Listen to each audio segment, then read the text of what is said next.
I am a very honest guy. When I am wrong, I will openly admit to being wrong. I have no qualms with being wrong. As an example, people ask me, hey Stix, why would you advertise Tower of Fantasy when it released, when it's such a bad game? And admittedly, at the time, I thought it was good. Evidently, I was wrong. Tower of Fantasy ultimately turned out to be a relatively crappy game. So in that instance, yeah, I admit I was wrong. However, when I'm right, when I am right, I absolutely revel in it. Now, according to the Gacha Revenue website, which again, I will repeatedly state this is not entirely accurate, but it is a great indicator as to the increase and decrease, the ebb and flow of revenue for gacha games. When the monthly report came out, it showed several gacha games that I have been actively discussing, that I've been actively covering over the course of the last like 3 to 6 months. And what was made evident is that I was right. I was 100% right. We're going to go through these one by one. Let's start with Infinity Nikki. Infinity Nikki is no stranger to incompetence.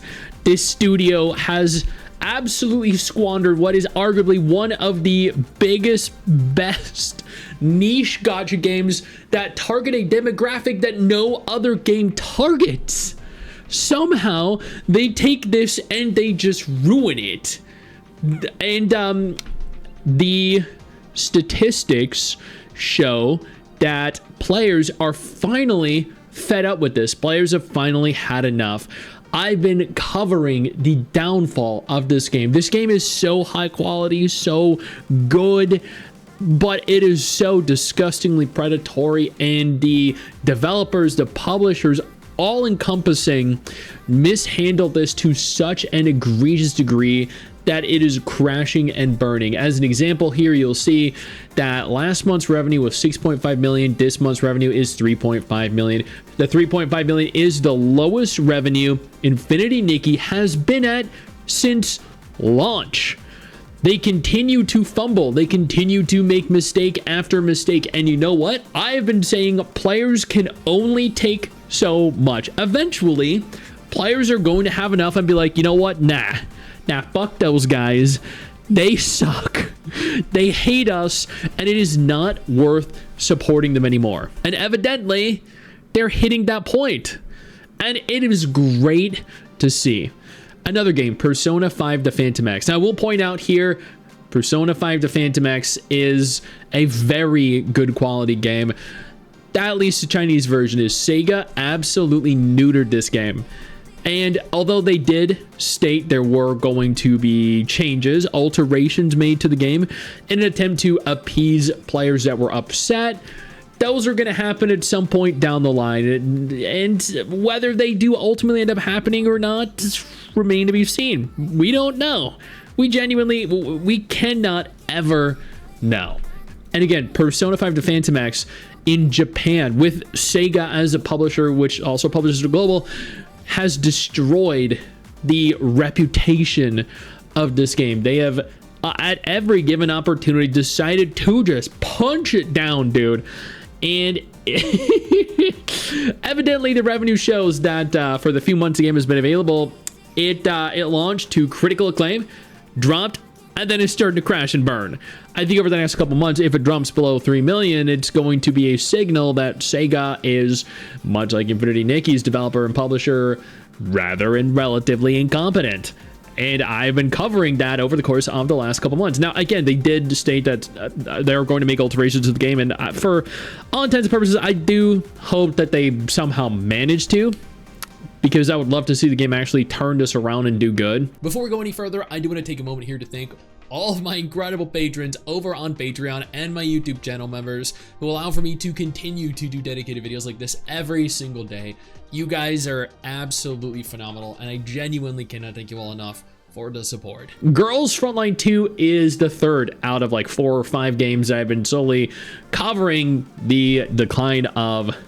This game launched and immediately became one of my like 5 favorite gacha games. This remained one of my 5 favorite gacha games up until like 2 months ago, 3 months ago, when they announced that they were doing the whole gacha skins, when they announced that they were going to be essentially becoming more predatory, when they announced that essentially they didn't really care what players thought, and then they decided to push out like a triple character banner, a double battle pass. Like at that point, like there comes a time when you're like, okay, so clearly, yeah, this ain't going so well, and they're trying everything they can to maintain a certain level of revenue.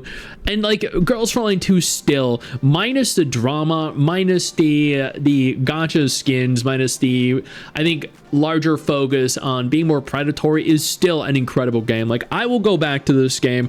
I will look at the waifus, drool at the waifus. I will stream if they approach me for sponsors. Like the game is just really fucking good, and if they just take a minute here to listen to the feedback of their community and just understand why their players don't want this will go back to being like the best gacha of its kind, dude.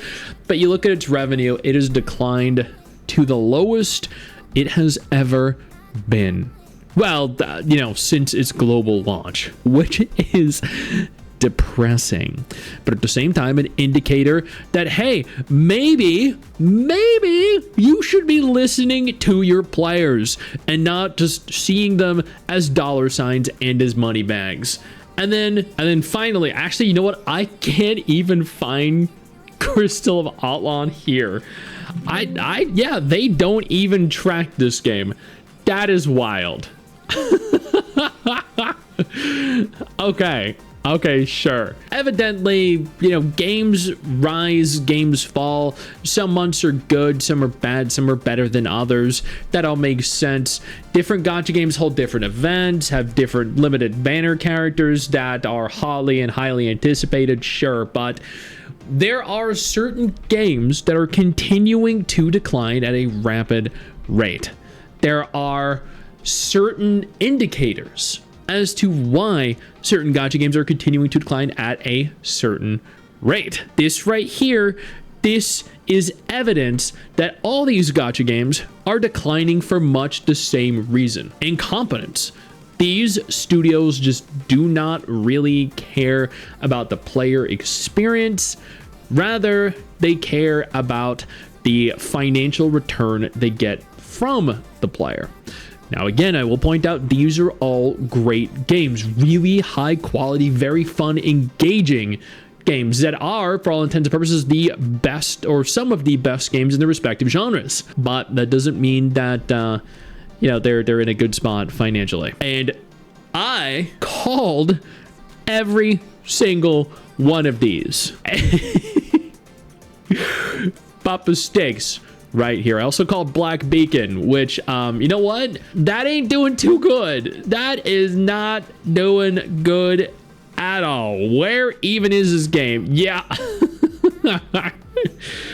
Oh, no. That's so sad to see, especially given how good this game was, dude. You're approaching God Arathel levels of revenue. No! I know you think that you just hit the end of the video, and technically, yeah, you have. And I know your first reaction is to close out of it at this juncture, but don't. No, instead, I urge you to take a moment here and click one of the videos on screen that are coming up in just a moment, so you remain up to date with everything going on in the gacha genre. Trust me, you're not going to regret doing so. Stay flaccid.